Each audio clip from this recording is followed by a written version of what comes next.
Tu t'es dit, je lâche l'Arabie Saoudite et j'y vais. Je fonctionne au challenge.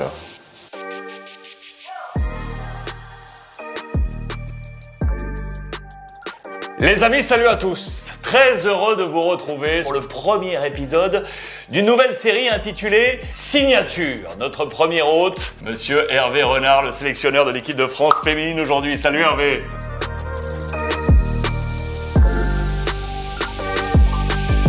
Mais dans Signature, tout commence par un contrat moral et il s'engage à me répondre avec la plus grande franchise. C'est ça ce qu'on aime chez Fairplay. Bon, déjà chez toi, ici, c'est une première signature, ça, le 125e déménagement d'Hervé Renard. T'as signé quand d'ailleurs ici? J'ai signé il y a 2 ans. Ouais. Mais ça restait un pied-à-terre, parce que dans notre métier, il faut toujours un pied-à-terre, on ne sait jamais ce qui peut se passer. Le football, ça peut durer un jour ou toujours. Le petit enfant qui était un passionné de football, il ne s'imaginait pas voyager autant. Je vais te montrer quelques photos de tout ça d'ailleurs. Wow. Tu vois qu'on a quelques bons petits dossiers. Ouais. Alors, je te montre un peu tout ça. C'est effectivement les couleurs rouge et blanche. Ouais, Hein? déjà. Là, tu étais en minime. Là, c'était Aix-les-Bains, que j'ai eu la chance d'avoir pendant 2-3 saisons. Et puis un jour, il y a un garçon de cet effectif qui s'appelle Xavier Gras, qui a été contacté par l'AESCAN parce qu'il avait énormément de qualité. Et mon entraîneur de l'époque, Bernard Chevalier et Daniel Guillot, ont demandé à l'AESCAN s'ils pouvaient amener un deuxième joueur qui avait quelques petites qualités. Mais c'était à voir. C'était le grand gaillard qui était là. Donc j'ai fait un essai à l'AESCAN et malheureusement, j'ai été pris, mais pas de Xavier. Moi, j'étais ce leader déjà, mais avec beaucoup moins de qualité. Athlétique, oui, mais techniquement beaucoup plus faible. Et c'est parfois l'histoire du football, ça se joue à un virage qui se prend ou qui se prend pas. À cette époque, c'était fabuleux, ouais, c'était comme tous ceux qui ont joué au football dans des clubs amateurs et ma mère qui suivait tout ça. Tu m'avances ces positions tutélaires des parents, la position de ta maman, assez peu la position de ton papa, finalement.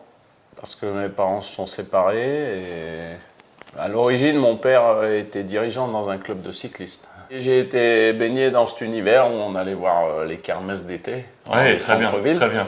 Et puis mes parents se sont séparés et donc mon père m'a moins suivi de par le fait que quand les relations se dégradent, malheureusement, ça crée des distances. Toute cette beauté à cet âge-là, elle a un peu disparu du fait qu'ils se séparent. Et du coup, pardon d'y revenir, mais cette relation avec ce père, c'est quelque chose que tu as entretenu, retrouvé, abandonné? On s'est séparés, ouais, de par la vie des adultes.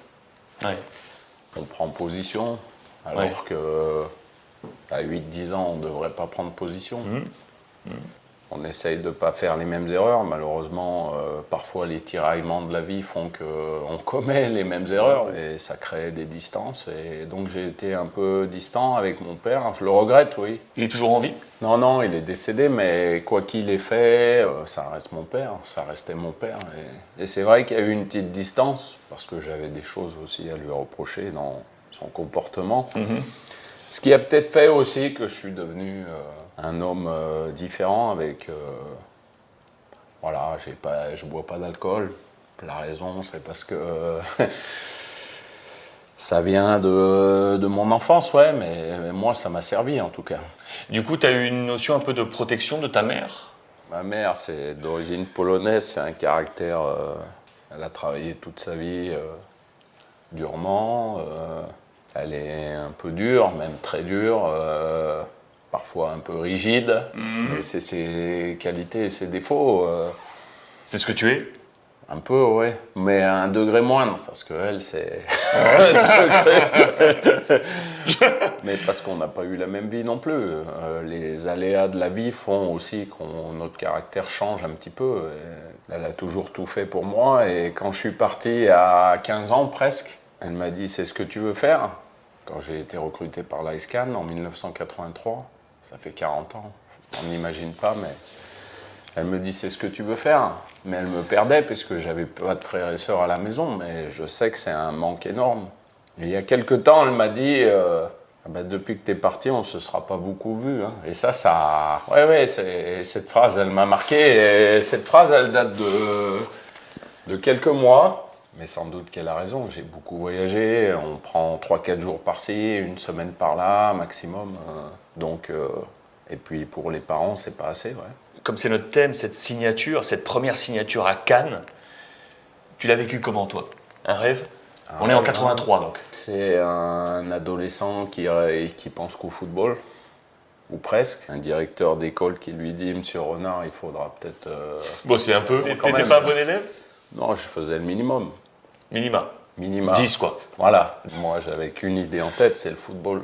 Ce qui n'est pas bien, hein. Faut pas dire ça aux jeunes. Hein. Et j'ai dit ça à mes enfants aussi. Et il s'avère que, juste derrière nous, dans ton dos, à 100 mètres, Vol d'oiseau. 100 mètres, Ouais. à vol d'oiseau, cette même pelouse, je la vois, la plaine de jeu, elle est là. Je vois des petites tribunes qui ont l'air anciennes. C'est les mêmes. C'est les mêmes? Ça n'a pas bougé. Non. Alors raconte-moi, c'est quoi cette pelouse-là de Cannes, là? Mai 1983. Presque jour pour jour, il y a 40 ans. Je viens avec un de mes entraîneurs de l'époque, Bernard Chevalier, qui m'amène ici, avec Xavier Gras qui fait un essai. Donc j'ai l'autorisation de faire l'essai aussi. Et donc on fait ce match. C'est le stade des Hespérides à Cannes. Un stade emblématique pour les anciens de l'AS Cannes. Parce qu'ils aimeraient même que l'équipe joue ici. Ici. Ouais. Et voilà, où j'ai été recruté pour passer 7 saisons à l'AS Cannes. Tu te rends compte 40 ans après? Ouais, c'est Quand tu as signé cet appartement, tu t'es dit quoi quand tu as vu ça? C'est ici. C'est déjà... C'est un signe. C'est un signe. C'est un signe et c'est un endroit qui me marque, bien sûr. Aujourd'hui, mon cœur, il est toujours à l'AS Cannes un petit peu. C'est mon club formateur, c'est le club où j'ai passé 7 ans. Aujourd'hui, il remonte en National 2. Je suis allé les voir il y a 2 jours pour un match de championnat. Voilà, c'est mes origines. Donc je démarre la saison en août 1983. Jean-Marc Guillot, entraîneur de l'équipe de Ligue 2, et Arsène Wenger, entraîneur du centre de formation. Voilà, c'est... Donc c'est l'AS Cannes, voilà. Tu te verrais dans cet esprit-là un jour peut-être prendre l'AS Cannes? Oui, j'aimerais bien, mais dans ce... aujourd'hui j'ai envie de faire des choses que j'aime et que j'ai vraiment envie de faire. Voilà. J'adore. Moi, Quelles étaient tes idoles d'ado? Bernard Hinault, Ouais. Michel Platini, Ouais. Björn Borg, Ouais. Yannick Noah. Ouais. Voilà, là, c'est... Que des kings, quoi. C'est- Que des kings.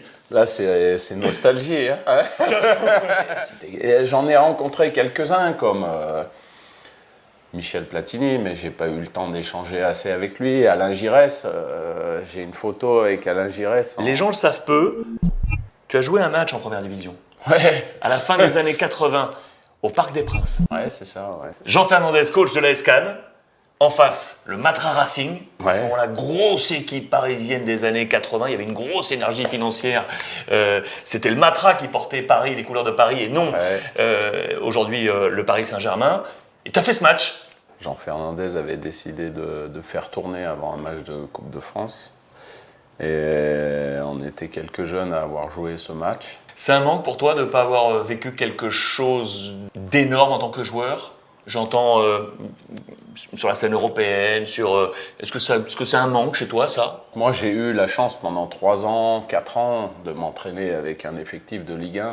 J'ai souvent allé à l'entraînement, on faisait 11 contre 11, c'était Zlatko Vujovic. Oui, très bien.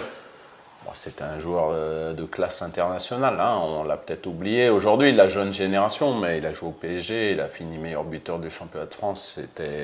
Il jouait dans l'équipe de Yougoslavie, il y avait Boro Primorac, Dusan Čavić, Marko Mlinarić. C'était des joueurs, moi j'avais pas le niveau.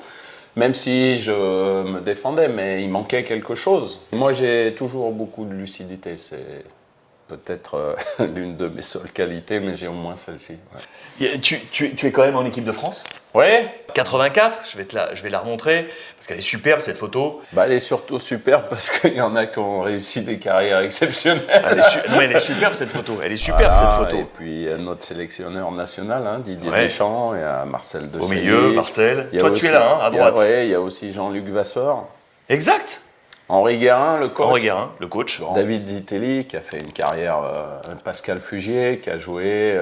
Vous étiez une bonne petite bande, là. Ouais, j'ai joué avec David Ducci, qui est un de mes assistants aujourd'hui. Exact. Qui était le gardien qui jouait pas ce tournoi parce qu'il était avec la catégorie supérieure. Ok. Et là, c'était Olivier Pédémas. Oui. Il était comment, Marcel, à ce moment-là? Moi, sincèrement, c'était deux monstres. Ouais. Là aussi, il y avait un écart. Marcel et Didier. Didier Deschamps, Ouais. c'était la maturité. On avait l'impression qu'en termes de maturité, de leadership, on jouait avec un adulte, alors que nous, on était à 16 ans, 15 ans. C'était naturel. Marcel, il suffisait qu'il accélère un petit peu et il faisait Terminé. la différence, que ce soit derrière, au milieu. Le résumé, c'est que j'ai toujours eu plus de qualité athlétique Ouais. que de qualité technique. Et puis dans la vie, il y a deux sortes de personnes. Il y a les besogneux et les talentueux. Et moi, je fais plutôt partie des besogneux.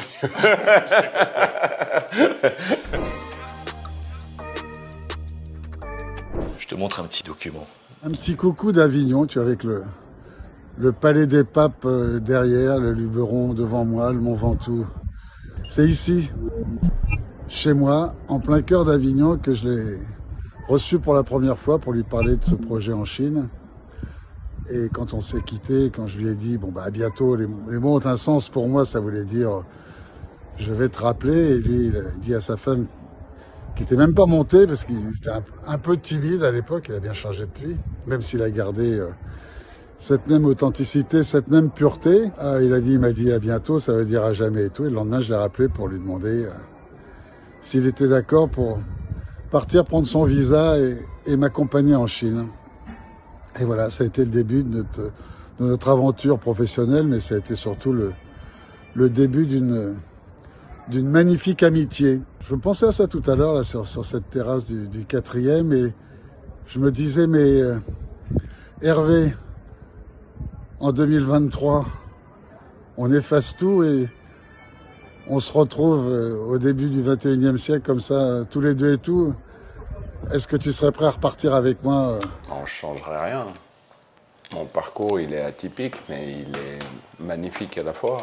Un jour, dans l'équipe, il y a marqué Claude Leroy signe à Shanghai, Costco, c'était un club en Chine, et cherche un adjoint. On avait fait un repas en commun 6 mois avant, mais en se parlant un peu, j'étais pratiquement en face de lui. Ma femme me dit, je vais appeler Pierre Romero. Je dis non, mais quand il faut aller dans un stade demander des places, pour moi, par exemple, c'est assez une épreuve. Je suis toujours un peu timide, comme il disait, mais je le suis resté. Hein. On n'a pas l'impression, mais je le suis resté. Et ce monsieur Pierre Romero fait la liaison et dit, mais reçois-le. Donc je vais chez lui et il me reçoit pendant, je pense, 2 heures. On parle de football, moi je suis là. Ça paraît invraisemblable qu'il puisse me choisir. Et puis le lendemain, il me rappelle et la première chose qu'il me dit, il me dit, si tu es d'accord, prends tes affaires et tu viens avec moi. Voilà. C'est ce qu'il m'a dit textuellement. Et là, c'est une vie qui change. Déjà, j'ai une entreprise de nettoyage avec ma femme sur Cannes. Je suis entraîneur du Sporting Club de Draguignan jusqu'au mois d'août. Et voilà, et c'est le départ le 1er janvier 2002. Direction Shanghai. Ouais. Et avec ma femme, le plan, c'est on garde l'entreprise pendant 1 an, on voit ce qui se passe, parce que le football, on ne sait pas ce qui peut se passer. Et au bout d'1 semaine, je l'appelle et je lui dis tu vends tout. Elle me dit mais si ça fonctionne pas, non, je lui dis ça va marcher. Signature d'entrée dans un nouveau monde et on signe, Ouais. on ferme. Oui, parce l'ancien que l'autre, c'était pour bien gagner sa vie, c'était un métier difficile où je me levais à 2h30, 3h du matin. T'es un maniaque ou pas? De Ouais, propreté, tout ça? beaucoup, ouais. Je t'ai vu, je t'ai vu. Moi, je sortais des containers, hein. Je nettoyais des appartements pour des gens qui venaient pour le festival du film. Mais c'est bien, c'était une formidable école. J'imagine celui qui a fait que du football dans sa vie, des fois, il a du mal à avoir des repères, on va pas se le mentir. Tu as raison, tu as raison. Ce parcours-là, avec ça que tu gardes en tête, je retrace effectivement ce parcours depuis donc Shanghai. Donc tu es passé au Vietnam, Ouais. Zambie, Côte d'Ivoire, Maroc, Cambridge. Est-ce qu'il y a une signature que tu as regrettée? La plus grosse blessure, c'est Lille. Mais ça fait partie de la vie. Quelque part, il en faut. Ça fait partie des obstacles.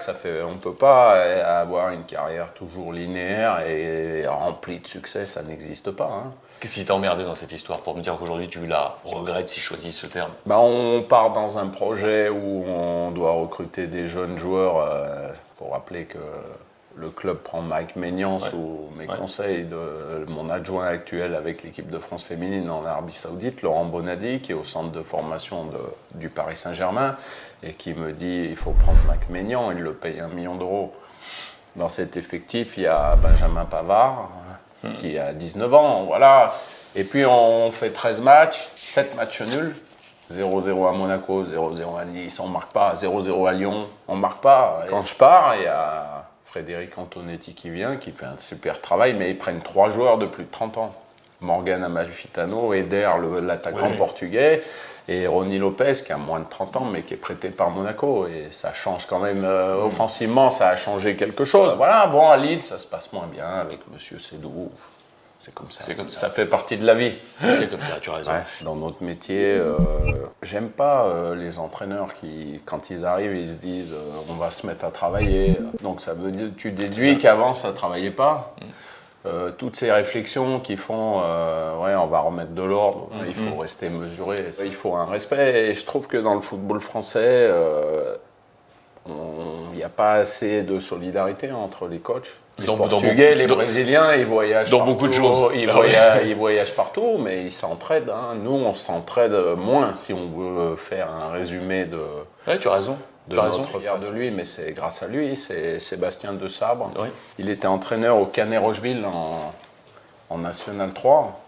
Et un jour, j'ai un ami à Abidjan qui me dit tu connaîtrais pas quelqu'un, et je le mets en contact et il signe à la SEC d'Abidjan, et aujourd'hui il est sélectionneur de la République démocratique du Congo, il est entraîneur de Niort en Ligue 2. Voilà, mais il faut s'entraider. Il y a des gars qui ont des qualités, je l'ai toujours dit ça, parce que moi je viens du football amateur. Hein. Quelle relation tu entretiens aujourd'hui avec Didier? Est-ce qu'on partageait le même burlingue à Clairefontaine? Ouais, on m'a autorisé à rentrer dans sa chambre. Vous avez la même piole aussi? Ouais, c'est vrai. C'est drôle, est-ce que c'est un peu comme dans Les Bronzés? Tu sais, où chacun accroche son cadre quand il arrive et qu'il jette? On n'accroche pas notre cadre, c'est la fédération qui met le nom, mais ils mettent le nom quand tu gagnes quelque chose. Hein. Ah oui. Cette signature aujourd'hui, avec les Bleus, la question que je te pose, c'est la question lambda du gars du quartier qui me dit « Attends, tu me dis que tu es en poste en Arabie Saoudite jusqu'en 2027. Jusqu'en 2027, avec des émoluments de fous furieux, ce qui fait partie aussi de la réflexion, c'est normal, avec cette Coupe du Monde, avec ces matchs fous, l'Argentine, on va y revenir, et tu choisis l'équipe de France féminine. Je ne dénigre pas le poste, attention, je parle d'envergure et de volume et d'enveloppe. Explique-moi, Hervé. Moi, je ne fonctionne pas comme ça. Je fonctionne au challenge. J'ai toujours dit, en regardant les Bleus, ES, j'aimerais bien un jour faire une grande compétition avec cette équipe. Ouais, je trouve que ça joue de mieux en mieux, il y a des qualités, et puis les grandes compétitions, j'ai eu la chance de les faire au niveau masculin, mais j'imagine qu'au niveau féminin, ça doit être pas mal. De toute façon, quand la FIFA fait quelque chose, c'est grandiose, c'est comme la Champions League pour les clubs. Donc voilà, là, il y a un fantastique programme, il faut quand même remettre les choses dans son contexte. Il y a la Coupe du Monde, la Ligue des Nations féminines qui démarre, entre-temps, et les Jeux Olympiques après. C'est-à-dire qu'en 1 an et demi, en 18 mois de contrat, il y a tout ce qu'il faut pour aller chercher de belles performances. Et puis, c'est un challenge, voilà, ça va m'apporter quelque chose. J'ai signé le 1er avril, mais je suis arrivé 2-3 jours avant. J'ai vu plein de choses qui, dans ma vie, vont m'apporter quelque chose. J'ai passé un stage avec des filles qui étaient différents de ce que j'ai pu avoir dans le football masculin, mais c'est des choses qui...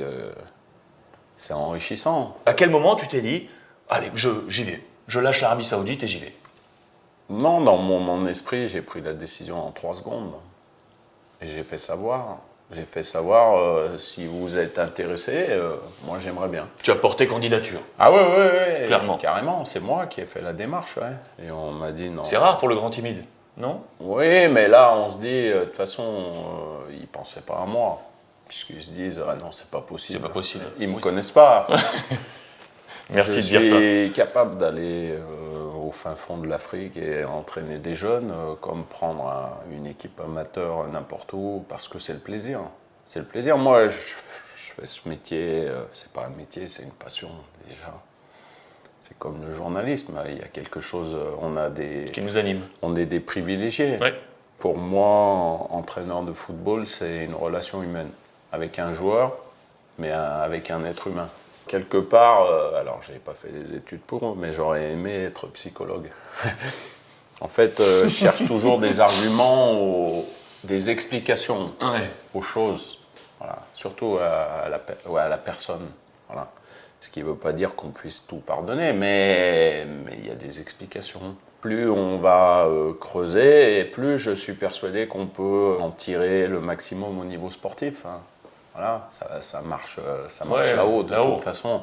Après, il y a les aptitudes, mais quand on est à ce niveau, elles ont toutes des aptitudes, ou ils ont tous des aptitudes, mais il y a des choses qui font la différence. Justement, en parlant d'attitude et de positionnement dans ce rapport humain, on a tous en tête le discours que tu as eu sur la condition de la femme, la condition des mamans, de pouvoir être en équipe de France et compagnie. Ça, c'est toi. Je lis plus ce qui me concerne, je ne regarde pas ce qui me concerne, mais je fais les choses de façon naturelle. Hein. Je peux pas, j'ai toujours une pensée pour celle que je vais laisser dans la tribune. C'est difficile, mais ça fait partie de notre métier. Il faut choisir, mais il faut trancher. J'ai quand même du caractère et j'aime bien l'affronter les yeux dans les yeux. J'aime pas les gens qui fuient. À bon entendeur. C'est ta signature actuelle. Tu m'as parlé de la signature que tu regrettes un poil. Quelle serait la signature rêvée? Je suis pas un grand rêveur. J'ai passé les premières années de ma carrière d'entraîneur à avoir peur du lendemain. Vous savez, aujourd'hui, il y a nombre de coachs qui n'ont pas de travail. Hein. Ouais. Pourtant, il y en a certains qui ont beaucoup de qualités. Ouais. C'est comme ça, il y a beaucoup de monde, il y a peu d'élus, et je ne peux pas abandonner ce que j'ai commencé là. Non, parce que la mission, par exemple, en Arabie Saoudite, pour revenir, elle était terminée pour moi après la Coupe du Monde. Il y avait du mal à repartir. Et après, on m'a fait re-signer jusqu'en 2027. Donc, ils avaient confiance en moi. Et quelque part, quand je vais les voir, pareil, je vois mon président les yeux dans les yeux. Mais c'est difficile. Hervé, dernière ligne droite, dernière question. Je voulais te montrer ce petit papier qui marquait dans la presse savoyarde une présélection pour aller éventuellement porter les couleurs régionales. Je lis, je cite, « Stopper au gabarit impressionnant doit soigner son jeu de tête défensif et sa relance. Très bon état d'esprit et maturité très avancée. » C'est tout toi. Est-ce que tu es d'accord avec le commentaire qui est marqué là, du coup? À part le jeu de tête défensif, où je pense que quand le ballon venait... Mais bon, s'il l'a dit, c'est qu'il fallait l'améliorer, mais... Après, tout le reste, oui, c'est juste... Regarde, je te montre une dernière petite photo. Qu'est-ce que tu dirais à ce gamin, Hervé, aujourd'hui? Beau parcours, mais c'est pas terminé.